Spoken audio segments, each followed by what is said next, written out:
The idyllic marriage was irrevocably shattered when I discovered my wife's year-long infidelity. My wife and I have been married since we were 25 years of age. We are now 38. We met in college, got married, and everything has been positive. We both graduated, obtained gainful employment, and began our lives together. My wife and I both earned a good income, so financial concerns were never an issue for us. My wife worked for her father's small business while I worked for a large company. After a few years, my boss left the company abruptly, and as the sole individual with the requisite expertise, I was tasked with assuming control of the department. Consequently, I negotiated a substantial increase in remuneration, enhanced incentives, and superior benefits. At 28, I was earning approximately 3 times more than my wife. In the same year, my wife gave birth to our first daughter. 2 years later, our second daughter was born. Due to her employment with her father, my wife was able to gain experience in a diverse range of roles. Approximately 5 years ago, my father-in-law, following the unexpected passing of my father-in-law, my mother-in-law and wife were confronted with a challenging decision: to sell the company or to assume control of its operations. My wife's mother was not equipped with the knowledge required to manage the company effectively, prompting my wife to assume control. Despite this transition, the company's performance remained comparable to that of her father's tenure. It is noteworthy that my wife's remuneration increased significantly, exceeding my own. I was gratified to witness her progression from a junior role to assuming the responsibility of a company leader. However, the situation was not without challenges. Our daughters began to experience difficulties due to the lack of parental presence. My wife and I deliberated on the possibility of my continued employment. She asserted that the company would be able to withstand my absence, whereas I believed it might face difficulties. Consequently, I opted to resign from my position and assume a more familial role within the family enterprise. As the primary caregiver, I ensure the girls' basic needs are met. I perform a range of domestic tasks, including cooking, cleaning, and errand running. I also prioritize my wife's comfort and well-being after a long day at work. This dynamic worked well for a while, but recently, there have been shifts. My wife's appreciation for my contributions has diminished, and her demeanor has become increasingly harsh. She has also begun to make disparaging remarks, such as, "Do you do anything?" and "How about you work for real?" I work extremely hard every day to ensure that she does not have to lift a finger when she gets home. Additionally, I previously held a full-time job, but I resigned to prioritize the care of our children, the upkeep of our home, and to dedicate more time to my wife. It is also noteworthy that my wife has always been particularly attractive, but she has recently become less inclined to engage in sexual activities. Upon inquiring about her availability, she consistently indicated a lack of interest. This behavior was perplexing, particularly given the circumstances. Eventually, I ceased attempting to engage her in romantic activities. I attributed her apparent disinterest to the stressors associated with the ongoing pandemic and other factors. I intensified my efforts to please her, yet my efforts proved ineffective. Last weekend, my eldest daughter had a softball game. I prepared for the event and accompanied her. I had intended to take a video for my parents, who reside in another state and are unable to see my daughters as often as they would like. However, I had left my phone at home, so I requested that my wife allow me to use hers. She had been attached to it all day, so it would be beneficial for her to take a break from it. She handed it to me and informed me that she would be getting a drink and a snack. I attempted to record a video of my daughter, but a message suddenly appeared on my phone. I was unable to discern the nature of the message, but it prompted me to check my phone. I was shocked to discover that my wife and a colleague of hers from work, who was 8 years her junior, had been exchanging sexually explicit images and messages. They were discussing the quality of their sexual encounters and my perceived inadequacies as a husband and provider. My wife seemed to concur with this assessment. I was incredulous at the content of the messages I had seen. I was simultaneously devastated and angry. I heard my wife returning, so I terminated the application and began recording video footage on the journey home. When we arrived, my wife attempted to engage in conversation with me, but I was disinclined to respond. Eventually, we retired to bed, where I observed that, for the first time, it appeared that they had not met in a while. I informed her that I was not in the mood to discuss the matter further. She suggested that if I was going to be uncooperative, I could sleep on the couch. I got up and went to the couch, and I have remained there since then, unsure of how to proceed. I am unsure of how to move forward with this situation. I am uncertain of where to begin. My wife was my primary source of support, and my daughters are my world. I am struggling to cope with the loss of these important figures in my life. I would be grateful for any advice you could provide, as I am in a desperate situation and in need of guidance. I should mention that I have already sent screenshots of the conversation to my mobile phones and have the evidence. I would like to thank you all for your advice. Firstly, I do have the text, images, videos and everything else that I have received. Secondly, I do not have any knowledge of the company, it is 50-50ths between her and my mother. In conclusion, third, I am unable to sleep in my own bed. Instead, I have been sleeping in the guest bedroom every night. I will be staying there to answer any questions. I have decided to divorce her anyway. This morning, I called a firm in another town to avoid anyone finding out. Thankfully, they were able to get me in this morning as someone had cancelled after. After dropping off my daughters, I drove over to meet with the lawyer. After presenting him with the evidence, he informed me that, given the circumstances, my case was quite strong. He stated that, based on the evidence, it was likely that my wife would face significant challenges in the divorce proceedings. He highlighted that my wife's primary focus has been on her own personal relationships, rather than on our family. Additionally, he noted that my wife has been absent from home for extended periods and that she has been unfaithful to me. Furthermore, the lawyer stated that my wife would likely lose the case. He indicated that there was a possibility of receiving child support and alimony, and that I would retain ownership of the house, provided that my daughters reside there. Additionally, he suggested that we could potentially pursue additional financial compensation on the grounds that I am no longer economically viable and in need of further education. He advised me to seek employment, stating that it would be inadvisable to work until the divorce proceedings were concluded. He informed me that, as the husband, my employment could potentially impact the outcome of the divorce. He inquired as to whether I desired sole custody of the children. I indicated that I was not opposed to my wife spending time with the children on weekends, but that I would prefer to have primary custody. Given that she had an extramarital affair in the marital residence, I am essentially at liberty to act at my discretion. He asserted that her actions endangered the girls and made her culpable, and thus I intend to pursue full custody, which would allow her access to the girls on weekends, perhaps once or twice a month. No male visitor will be permitted in the presence of my daughters. She may encounter difficulties if I discover her actions. I simply do not wish for that to occur. It is imperative that this information is kept confidential and not disclosed to my daughters. He eventually instructed me to remain silent until the draft is prepared. At that time, he will appoint an individual to serve her and issue a notice requiring her to vacate the residence. He estimated that this process would be completed by next week. He urged me to refrain from discussing the matter. He stated that I should be aware that it is challenging and that I am distressed, but I should refrain from speaking until the proceedings are concluded. Once the divorce is finalized, I will be free to express my opinions about her, but until then, I should remain silent. He advised me to maintain a normal appearance and behavior, avoid conflict and contention, sleep in separate beds, and not allow the other party to visit. I agreed to these conditions, but I am uncertain about the rationale behind them. It is advisable to refrain from doing so and to adhere to the instructions provided. I have just returned home and am preparing for dinner. I will continue to act in a normal manner until she has served next week. I am grateful for the advice and the strongly worded opinions expressed. I would like to address the individual who requested my wife's spares. It seems that your actions may be motivated by a desire to cause distress. He recommended that I inquire with my wife about the matter, who would then send them to me. It is not as difficult as it may seem. Edit. He advised me to obtain an STD test and a DNA test on my daughters when I inquired about the necessity of these tests. He explained that such incidents are rare, and that this was the first time they had occurred. I found this information to be distressing and frightening. I have been experiencing a period of emotional distress. Prior to this, I had discussed the matter with my lawyer.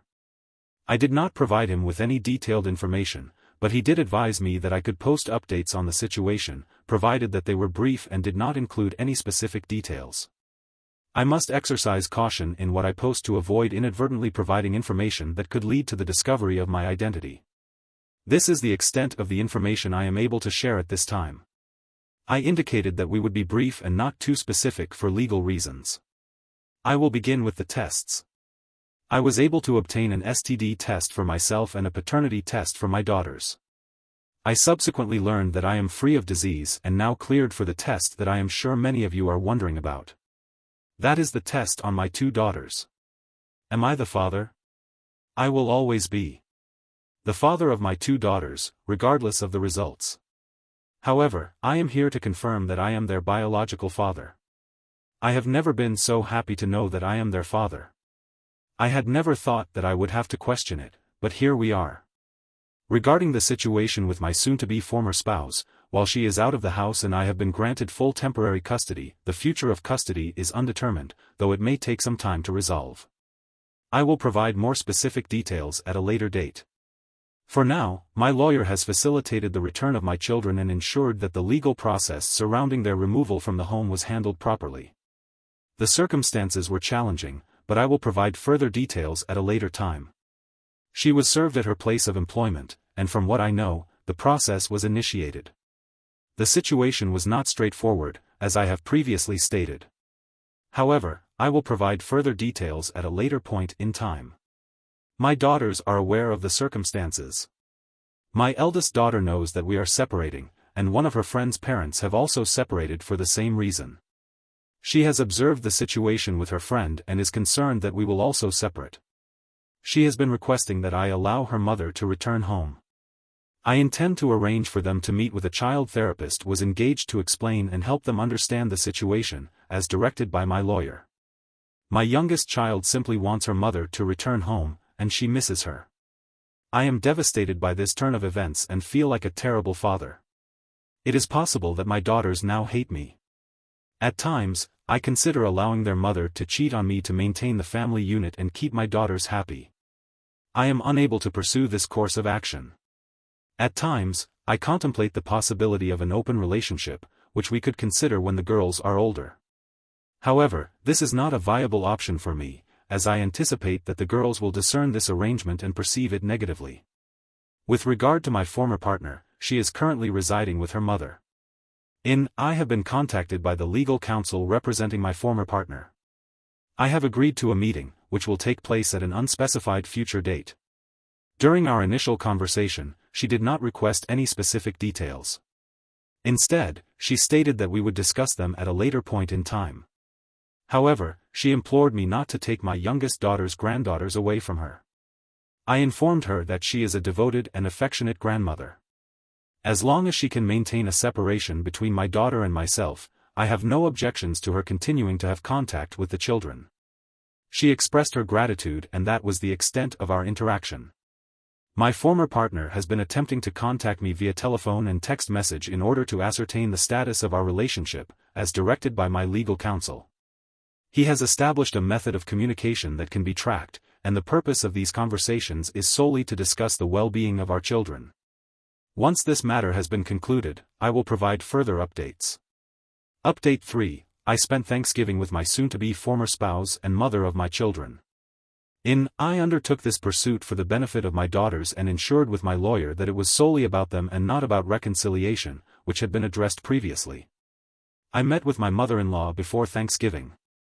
Our meeting was a productive dialogue, primarily focused on how we would handle my daughters after my mother-in-law did inform me of certain details about my soon-to-be ex. It came to my attention that my soon-to-be ex had been cheated on by her high school boyfriend, and that she had not disclosed her relationship with this individual to me. My mother-in-law suggested that this man hailed from a family that was not forthcoming about such matters. My mother-in-law informed her to avoid him. One evening, she discovered him with his head beneath another girl's dress and his tongue deep within a girl's jewelry box. My mother-in-law was astonished, as she had a couple of children with him from their college days, but believed their relationship would not endure. She stated that as soon as she met me, she recognized her son-in-law's daughter's actions as problematic and would ensure that she would not engage in any further problematic behavior during the divorce proceedings. A few days before Thanksgiving, my mother-in-law the lawyer requested my presence at a dinner with the girls. I inquired as to the expected attendance of the aforementioned individual. I was informed that she would be present. I then requested to be excused from the gathering, citing the presence of the lawyer as the reason for my departure. The lawyer then inquired as to whether I would be willing to put on a holiday performance for the girls. I informed her that I would be unable to participate in such an event. The lawyer then suggested that I consult with the girls directly regarding the matter. I agreed to do so. To prevent any confusion, I did as she requested. She had previously contacted me to arrange a visit. She had been persistently requesting to see me and the girls. The girls had also been repeatedly asking to see their mother. I put aside my pride for the sake of my children and we went. The atmosphere was awkward. My soon-to-be ex-wife gave our daughters a hug. She then attempted to hug and kiss me. I simply avoided her and went to give my mother. My in-law offered a hug, and my soon-to-be ex-wife attempted to act as though she and I were still married and engage in conversation with me. I responded with monosyllabic answers and assisted my mother-in-law in finishing dinner and cleaning up. My mother-in-law is religious and wanted to say a prayer, and my soon-to-be ex-wife sat next to me. I held my daughter's hand, and my wife attempted to take hold of mine. I pulled away, recognizing that this may appear as though I am being discourteous, but I am reluctant to allow her to touch me. I am an atheist, but I am respectful of my mother-in-law's beliefs. My in-law proceeded to engage in further conciliatory discourse over dinner. She attempted to feign marital optimism and inquired about potential family outings, including Christmas and vacation plans. I had previously discerned that these overtures were misguided. Following the conclusion of the meal, I proceeded to clear the table, tend to my daughter's needs, and attend to the dishes. I then prepared to depart. My daughter expressed a desire to view a film with their mother, a practice we had previously established. I permitted this request and observed as my soon-to-be ex attempted to form a physical connection with me on the couch. I subsequently relocated to a chair. Subsequently, my mother-in-law expressed displeasure with my soon-to-be ex's conduct. My future mother-in-law was visibly displeased with my soon-to-be ex for the entire duration of the evening, as evidenced by her demeanor. Once the movie concluded, we proceeded to depart. My daughters had fallen asleep, so I transported them to the vehicle and retrieved a necessary item. My soon-to-be ex, Toby, approached me in a state of distress, expressing a desire to reconcile and emphasizing her desire to be a unified family.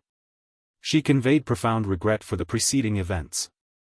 Before I could respond, my mother-in-law.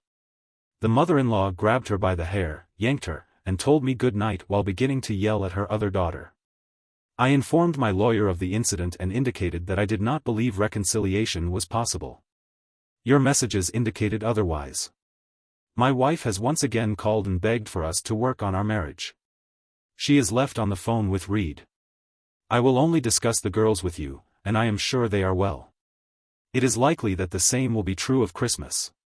I am unsure as to whether I will be able to or if it is permissible. Once again, I will discuss this with my lawyer. Update 4, this will not be long, but things have become very bad for my daughters. Basically, my daughters had 2 sessions this week with their therapist. The first was positive. My daughters came out what seemed to be more at peace and calmer than usual. I spoke to the therapist, who appeared to be highly competent and well-versed in my daughter's circumstances, recommended that I take them to their second session. However, the session proved to be a significant challenge. The therapist explained, in a manner that my daughters could understand, that their mother's infidelity and subsequent departure from the marriage were the primary reasons for the separation. I had anticipated this eventuality, but not within the immediate timeframe. I proceeded to retrieve my daughters, and the scene that unfolded was one of intense emotional distress, with my girls climbing all over me and expressing their love and affection while also expressing their distress. I inquired with the therapist about the rationale behind disclosing this information to them. The therapist explained that the girls were aware of the separation and had observed my demeanor, noting that it had appeared to them as if I was being unkind. The girls perceived their mother as unloving, and their understanding of her behavior was accurate. They were aware of the circumstances surrounding the separation and sought to understand the reasons behind it. I attempted to provide them with a rationale, but their progress in therapy would be hindered if they were not informed.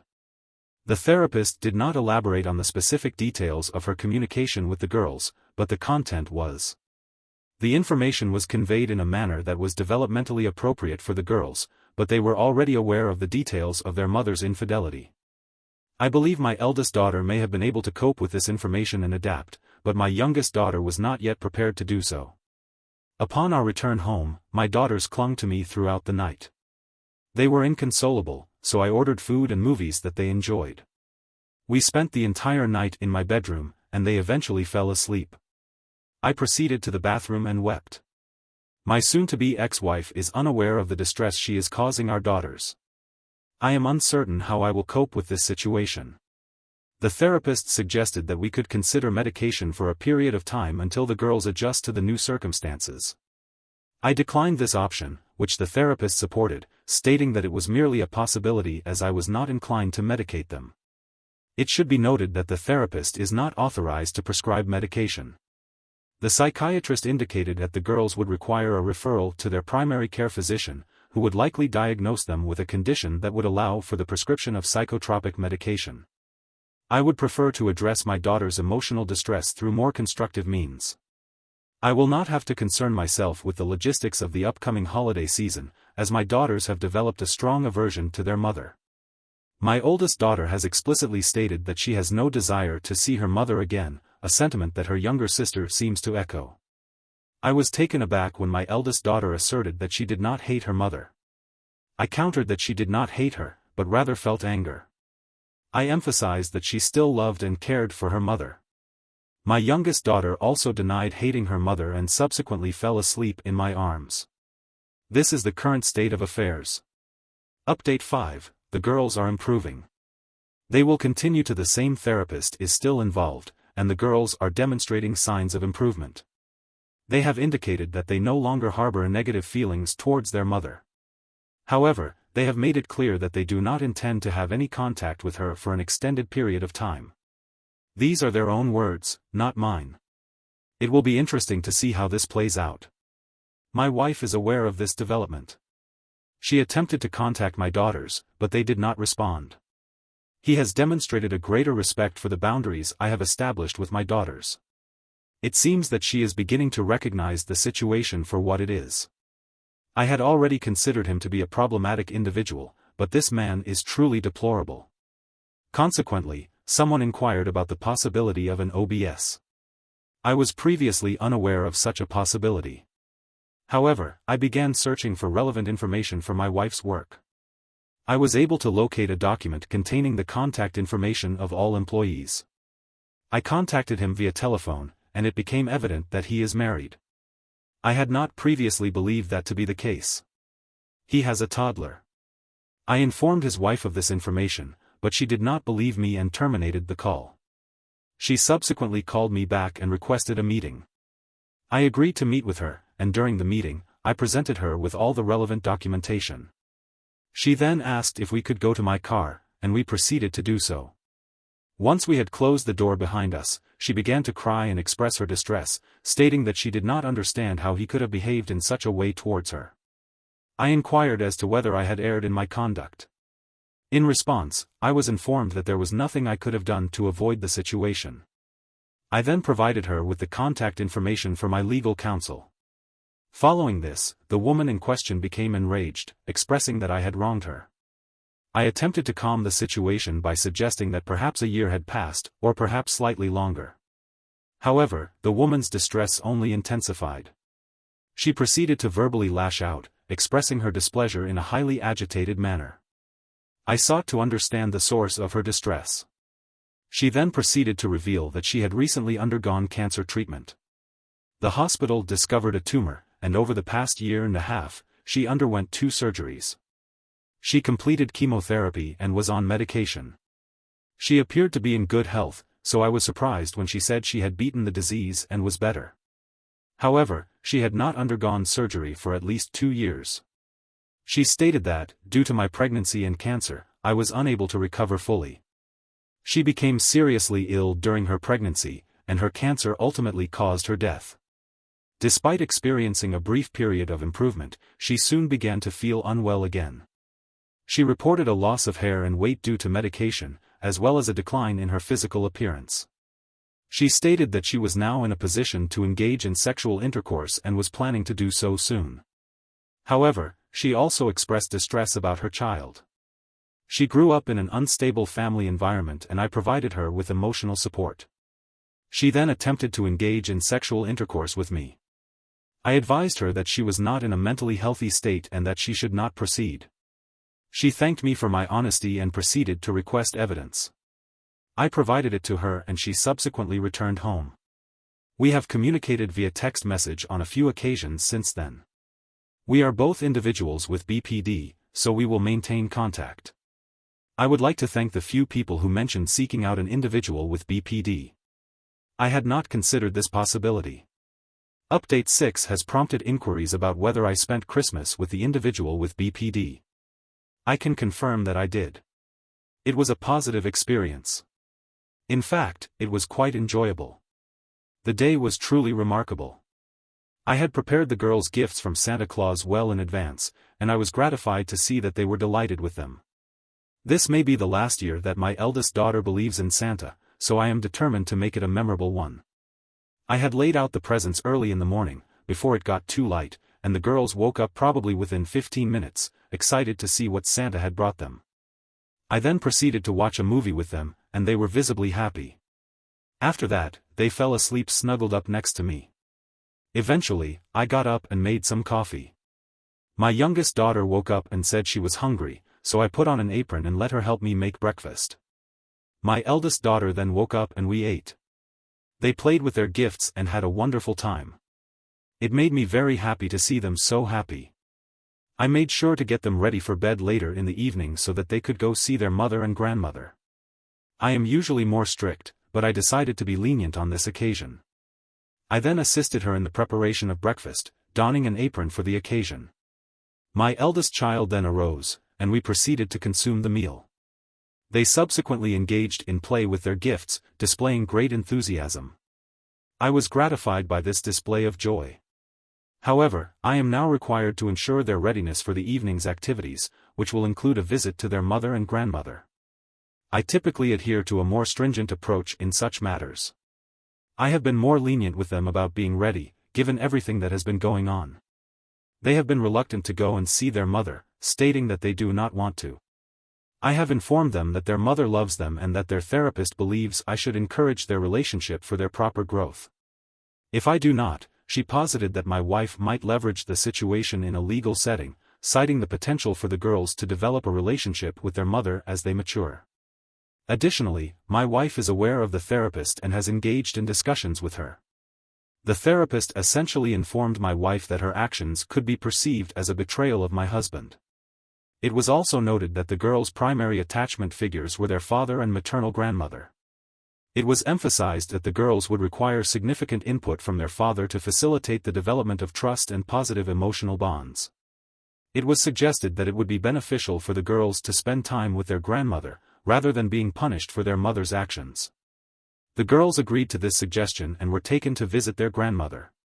The process of facilitating this visit was relatively straightforward. My mother-in-law subsequently emerged and proceeded to confiscate the girls' belongings. They were scheduled to remain at the residence for the Christmas holiday. My mother-in-law inquired as to whether they could stay, and I consulted with my attorney, who advised that it was permissible. However, I advised against their prolonged stay or frequent visits. That particular night was acceptable. I did inform the girls that they were free to return home at any time by contacting me, and I would promptly retrieve them. As I was departing, my soon-to-be former spouse abruptly left the premises. I am uncertain of the exact circumstances, but my soon-to-be former mother-in-law and I exchanged words. My mother-in-law's expression indicated confusion, and she gave her a stern look. I believe that my soon-to-be ex looked at me with tears in her eyes and waved. I then drove off. I had left food in the oven and everything on warm for the OBS to show up. She eventually did arrive, but she did not have her toddler with her. I asked where they were, and she said that she had left her in. The in-laws desired to meet the children for Christmas, as did the father. She essentially presented the same scenario as I had with our lawyer. I was amenable to the arrangement. She was attired in a lovely dress, leggings, fluffy boots, and a nice wig. We shared a meal and discussed our histories. After dinner, we proceeded to the living room. Subsequently, we viewed a motion picture, discussed other topics, and eventually consumed a bottle of wine. I do not imbibe frequently, but I typically enjoy a specific wine on Christmas. She inquired if she could partake, and I inquired as to her well-being. She affirmed, so I provided her with the wine. Our discourse encompassed our past and our shared interests. As the evening progressed, we discussed our current issues, initially in a somber tone, but eventually transitioning to joking and laughter as we consumed more alcohol. By the end of the night, we had consumed 2 bottles of wine, which is a significant amount for us. Our conversation eventually turned to sexual topics, including our kinks and other shared interests. We discovered that we had many similarities in this regard. He stated that his wife was fortunate and somewhat flawed, and I concurred, noting that his husband was similarly situated. Some of you advised me to affirm her latest attempt at reconciliation by complimenting her appearance. However, I perceived this as a negative tactic in the context of romantic intimacy. I did so, and she acknowledged that she was aware of my opinion. I then suggested that she could remove the wig. If you are not inclined to wear it, I posited that you appear quite lovely without it. You are quite beautiful with a pixie cut. She expressed her gratitude, and we proceeded to discuss the matter further. Eventually, we began watching a film while cuddling. It should be noted that both of us were under the influence of alcohol when my wife and I used to cuddle. The ex-partner expressed appreciation for the gesture and indicated a sense of relaxation when I applied a more pronounced level of tactile stimulation to her chest, in a manner reminiscent of a chest massage.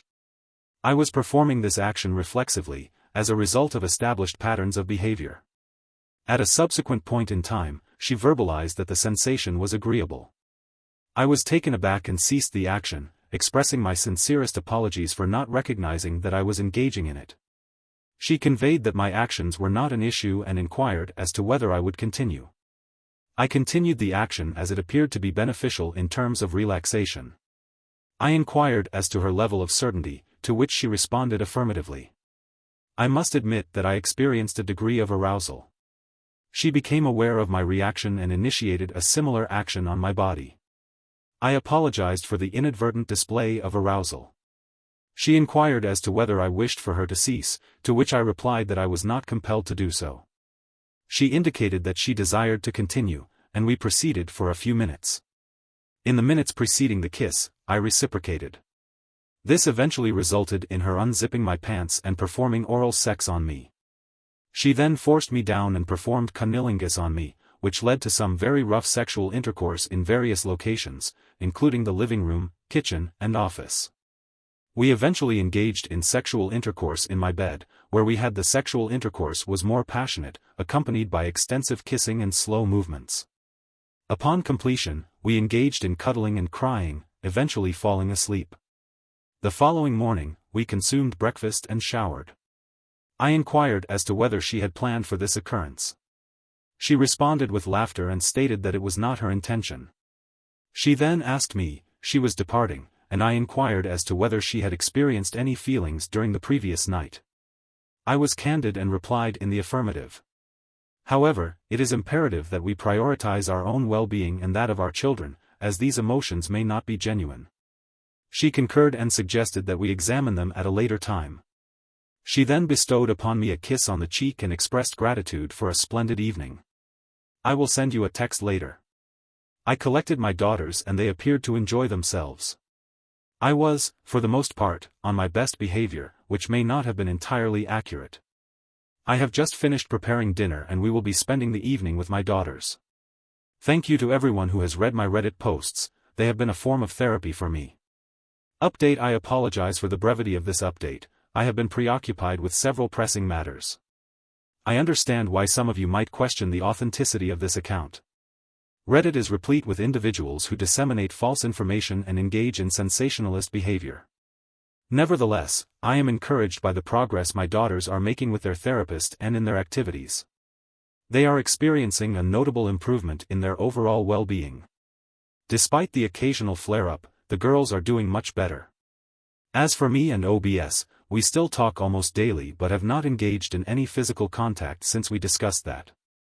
We do not regret what we did, but we agree that it was a mistake. For my part, I will be Bex for a few weeks after Christmas. She was still trying pretty hard to she has ceased attempting to communicate with me via various means. My legal counsel has been informed of these developments and has indicated that we will soon be scheduling meetings. She has acknowledged that I have reached a point of no return and that attempting to persuade me to reconsider is futile. It is likely that they will attempt to reconcile, but it is unlikely that reconciliation will occur. She continues to contact me intermittently, attempting to persuade me to reconsider. However, her messages are left on read, as she has been unsuccessful in reaching either OBS or X. The latter has been arrested, but the circumstances surrounding the incident remain unclear. It appears that he confronted my soon-to-be ex-partner at work, resulting in a verbal altercation. She threatened to call the police, which prompted him to assault her. This resulted in the workers becoming involved and dropping him. Law enforcement officials arrived on the scene and arrested him. It is likely that he will retain legal counsel to defend himself against her allegations of infidelity. However, I have not yet received any updates from my mother. In conclusion, the lawyer informed me that I could see my wife if I wished to do so. I was led to believe that he had blackened her eye and busted her lip, but she claimed that she would get her own back and that this was her punishment for her actions. Consequently, I have not seen my wife or the girls since the incident. Unless something unexpected occurs, I will not be in contact until after our first meeting with our lawyers. The second story revealed that the unfaithful wife had arranged for a girl to go on a trip in order to pursue her relationship with her male best friend. This was in addition to everything that had occurred between me and my wife. On the surface, our relationship appeared ideal. We had been together since high school, a bond that seemed to echo the romantic comedy trope of two unlikely partners. She was the reserved, bookworm type, while I was the jock. Despite historical differences, we found ourselves drawn to each other after college. We married young, purchased our first home, and secured desirable careers. We began planning to have children shortly thereafter. 3 years later, we had one son and were expecting another. During this period, my wife had a friend who had always been disagreeable to me. It was evident that he held a romantic interest in her, yet she consistently maintained that he was merely a pleasant acquaintance. I attempted to convey to her that I found their frequent interactions disconcerting, as it was apparent to me that he was attracted to her and was indifferent to the fact that she and I were happily married. The situation inevitably led to frequent arguments. Eventually, I ceased attempting to intervene. They engaged in frequent telephone conversations, sent one another a plethora of text messages, and shared a multitude of intimate inside jokes. I often felt excluded from their interactions. Despite attending different colleges, they reconnected after graduation when we all relocated to our hometown. It transpired that he was pursuing the same academic discipline as her, enabling them to secure employment at the same company that my wife was unable to gain. She had a multitude of friends in high school, and thus was particularly enthusiastic when she made numerous acquaintances at her new workplace.